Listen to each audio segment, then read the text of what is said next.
Balik tayo. Kita kasi natin coolant.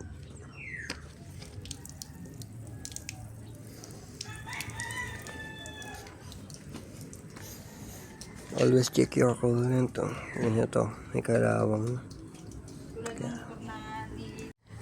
Yun guys, linis naman tayo ng carb ng ating CB400. Tignan nyo ang dumi. Bale, ito baka guys, binaklas ko na din yung ating manifold. Ayan, no? Kita nyo, marupok na, tas may mga bitak na, nagkakosto ng leak. Yan. Palitan na natin, may pamalit naman tayo. Lahat yan, 4. Ayun, bali, positive nga. Lahat, may crack na likod, tas marurupok na din. Ayan, bibilis na magbitak. Baka isa din sa cause na ano natin problema.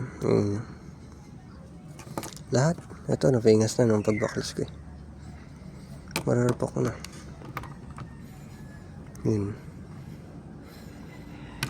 Hindi siya kita pagka hindi mo babaklasin. Yan. So, ito yung tsura ng curve natin. Yan. Wala naman tagas.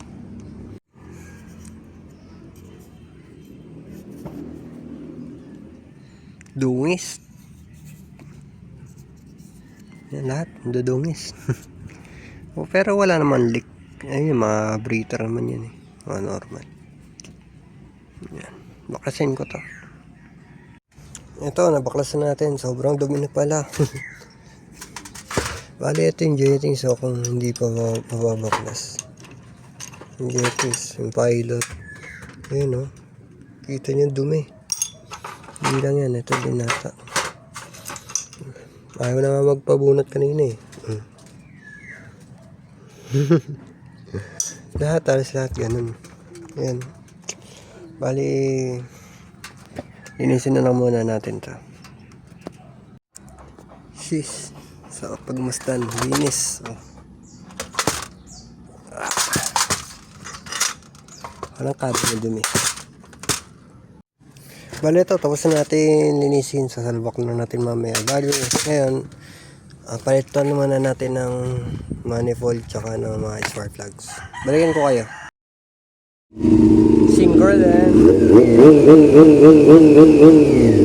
Mas naging responsive. Bawang ulo.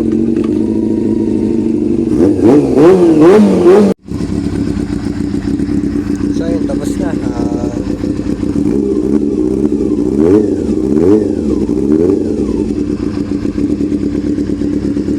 Lamig eh, bagong linis.